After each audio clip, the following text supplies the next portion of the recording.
श्री स्वामी समर्थ. स्वामी महाराज तुमच्या सर्व चांगल्या इच्छा पूर्ण करो ही स्वामींच्या चरणी प्रार्थना करते आणि आजच्या या नवीन व्हिडिओला सुरुवात करते. तुमच्या किचनमधील तवा तुम्ही नेमका कुठे ठेवता? जर तो चुकीच्या ठिकाणी असेल तर तुमच्या घरात गरिबी, भांडणे आणि आजारपण ओढावू शकतं. अनेक स्त्री पुरुष ही एक छोटी चूक रोज करतात आणि नंतर पश्चाताप करण्याची वेळ येते.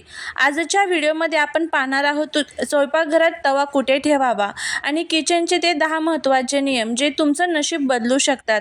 हा व्हिडिओ शेवटपर्यंत नक्की बघा, कारण एक छोटी चूक तुमच्या कुटुंबाच्या सुखात अडथळा ठरू शकते. त्यामुळे व्हिडिओ हा शेवटपर्यंत बघा. चॅनलवरती नवीन असाल तर चॅनलला सबस्क्राईब करा आणि असेच माहितीपूर्ण नवनवीन व्हिडिओ पाहण्यासाठी बेल आयकॉनलाही प्रेस करा, म्हणजे माझ्या सर्व नवीन व्हिडिओंचं नोटिफिकेशन तुम्हाला मिळेल आणि तुम्ही एक पण व्हिडिओ मिस करणार नाही. त्याचबरोबर कमेंटमध्ये जय माता लक्ष्मी लिहायला अजिबात विसरू नका, जेणेकरून माता लक्ष्मीची तुमच्या कुटुंबावर, मुलांवर अगदी भरभरून अशी कृपा होईल. स्वयंपाकघर म्हणजे किचन हे केवळ जेवण बनवण्याचं ठिकाण नसून ते घराचं ऊर्जा केंद्र आहे. तिथे माता अन्नपूर्णा आणि अग्निदेवतेचा वास असतो. आपण वास्तुशास्त्रानुसार तवा ठेवण्याचे नियम आणि किचनचे महत्त्व जाणून घेणार आहोत. सर्वात प्रथम आपण बघूया किचनमध्ये महत्त्वाचे नियम आणि त्याचं महत्त्व. किचन नेहमी घराच्या आग्नेय कोपऱ्यात असावी. ही अग्नीची दिशा आहे. स्वयंपाक करताना तुमचे तोंड नेहमी पूर्व दिशेला असावे, यामुळे आरोग्य उत्तम राहते. रात्री झोपण्यापूर्वी किचनचा ओटा आणि भांडी स्वच्छ करूनच झोपावे. खरकटी भांडी ठेवल्याने घरात दरिद्रता येते. पाणी किंवा फिल्टर नेहमी किचनच्या ईशान्य कोपऱ्यात ठेवावे. अग्नी आणि पाणी एकाच ठिकाणी जवळ असू नयेत.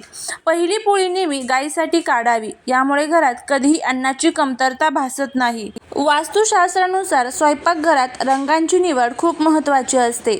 भिंतीसाठी सफेद, नारंगी किंवा हलका पिवळा रंग उत्तम मानला जातो. हे रंग भूक वाढवतात आणि सकारात्मक ऊर्जा देतात. किचनमध्ये काळ्या किंवा गडद निळ्या रंगांचा वापर टाळावा. हे रंग राहू-केतूचे प्रतीक मानले जातात आणि घरातील शांती भंग करू शकतात. अनेक लोक सोयीसाठी स्वयंपाकघरामध्ये गॅसच्या खाली किंवा ईशान्य कोपऱ्यात डस्टबिन ठेवतात, जे वास्तुदोष निर्माण करतात. कचऱ्याची बादली नेहमी किचनच्या वायव्य कोपऱ्यात असावी. ईशान्य कोपऱ्यात कचरा ठेवल्याने बुद्धी भ्रष्ट होते आणि घरात प्रगती थांबते. डस्टबिन नेहमी झाकलेले असावे. किचनमध्ये कधीही औषधे ठेवू नका. किचन हे आरोग्याचे ठिकाण आहे. तिथे औषधे ठेवल्याने घरातील व्यक्तींना सतत आजारपण येते आणि औषधांचा खर्च वाढत जातो.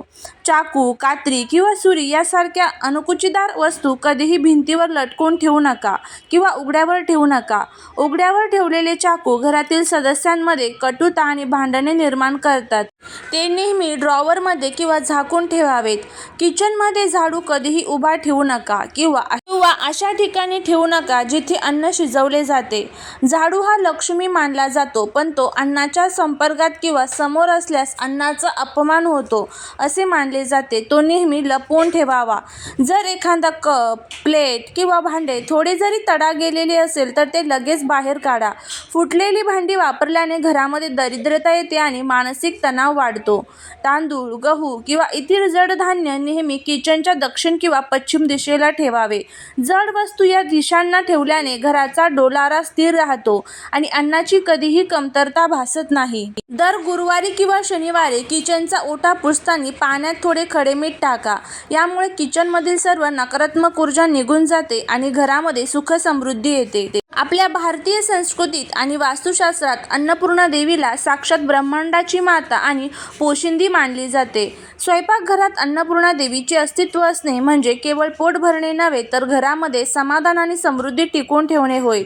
अन्नपूर्णा देवीचे नावच सुचवते, अन्न आणि पूर्ण. ज्या किचनमध्ये अन्नपूर्णा देवीची कृपा असते तिथे कधीही अन्नाची कमतरता भासत नाही.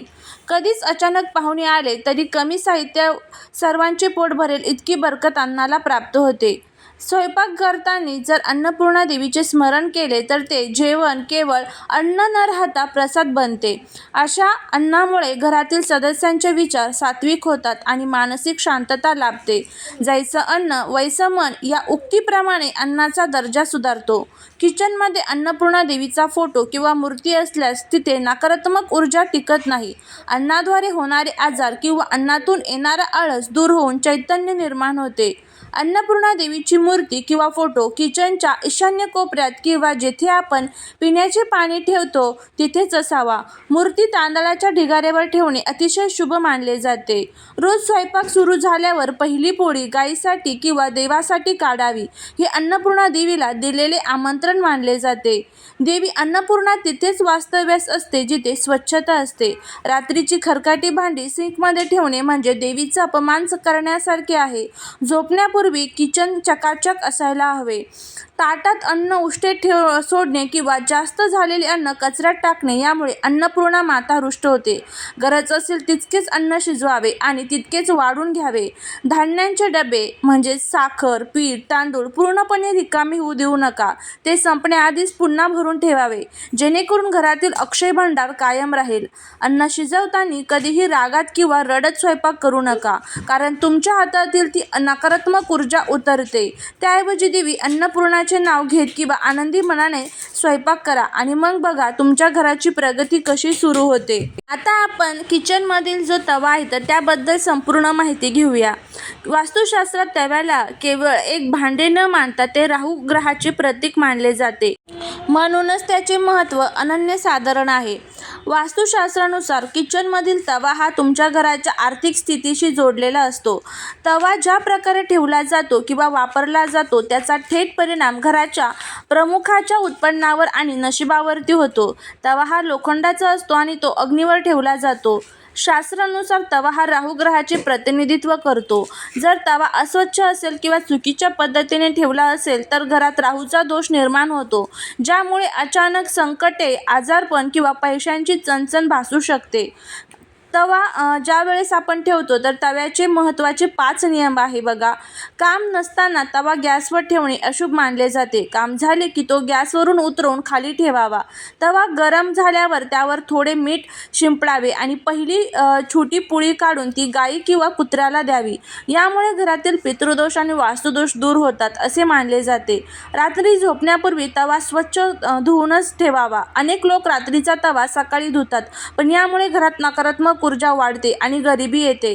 तवा हा घरातील धन मानला जातो. जसे आपण आपले पैसे किंवा दागिने कपाटात लपवून ठेवतो तसेच तवा सुद्धा अशा ठिकाणी ठेवावा जिथे बाहेरच्या व्यक्तींची नजर पडणार नाही. तवा साफ करताना तो कधीही चाकू किंवा इतर धारदार वस्तूने खरडू नये. त्यातून निघणारा आवाज घरात वादाचे वातावरण निर्माण करतो. जर तव्यावर काही चिकटले असेल तर तो काढण्यासाठी गरम पाण्याचा किंवा लिंबाचा वापर करा, पण तो खरडू नका. स्वच्छ आणि चमकणारा तवा म्हणजे घरात येणारी लक्ष्मी आणि सुख समृद्धी आहे. स्वयंपाकघरात तवा कुठे ठेवू नये आणि तो चुकीच्या ठिकाणी ठेवल्यास त्याचे काय परिणाम होतात याची शास्त्रशुद्ध माहिती आपण घेऊया. काम संपल्यानंतर तवा गॅसवर तसेच ठेवणे सर्वात मोठी चूक आहे. त्यामुळे वापर झाल्यानंतर तो स्वच्छ करून बाजूला ठेवून द्यावा. बाहेरच्या व्यक्तींची नजर पडणार नाही. कचऱ्याच्या बादलीच्या जवळ, सिंकमध्ये उलटा किंवा पालथा असा तवा चुकूनही ठेवू नका. जर आपण अशा ठिकाणी तवा ठेवला तर आर्थिक संकट ओढावते, राहू ग्रहाचा कोप होतो, घरातील सदस्यांमध्ये वाद होतात, आरोग्यावर परिणाम होतो, कामात अडथळे येतात. त्यामुळे ह्या ठिकाणी तवा चुकूनही ठेवू नये. तवा कुठे ठेवावा? उजव्या बाजूला. स्वयंपाकघरातील गॅस शेगडीच्या उजव्या बाजूला तवा ठेवणे सर्वात शुभ मानले जाते. उजवी बाजू ही सकारात्मक ऊर्जेचे प्रतीक आहे. तवा नेहमी अशा ठिकाणी ठेवा जिथे तो सहज कोणाच्या नजरेस पडणार नाही. तुम्ही तो ओट्याच्या खालच्या कप्प्यात किंवा एखाद्या ड्रॉवरमध्ये व्यवस्थित ठेवू शकता. तवा घासल्यानंतर तो तसाच ओला ठेवू नका. तो स्वच्छ कापडाने कोरडा करून मगच त्याच्या जागी ठेवावा. ओला तवा नकारात्मक ऊर्जा आकर्षित करतो. तवा नेहमी सरळ ठेवावा. तो भिंतीला टेकून उभा ठेवला तरी चालेल, पण तो कधीही पालथा ठेवू नका. तवा आणि कढई यासारखी भांडी दक्षिण आणि पश्चिम दिशेच्या कप्प्यात ठेवणे वास्तुशास्त्रानुसार उत्तम मानले जाते. जेव्हा तुम्ही तवा स्वच्छ करून ठेवता त्यावर नजर पडणार नाही याची काळजी घ्या. आणि त्यानंतर तवा हा तुम्ही गॅसच्या खाली सुद्धा ठेवू शकतात आणि तो उभा ठेवावा याची सुद्धा आपल्याला काळजी घ्यायची असते. हे सर्व नियम जर आपण पाळले तर नक्कीच आपल्या घरातील सर्व जे काही अडचणी आहेत तर त्या दूर होतील. भेटूया पुढच्या एका छानशा नवीन व्हिडिओत एका नवीन माहिती सोबत. तोपर्यंत सर्वांना श्री स्वामी समर्थ.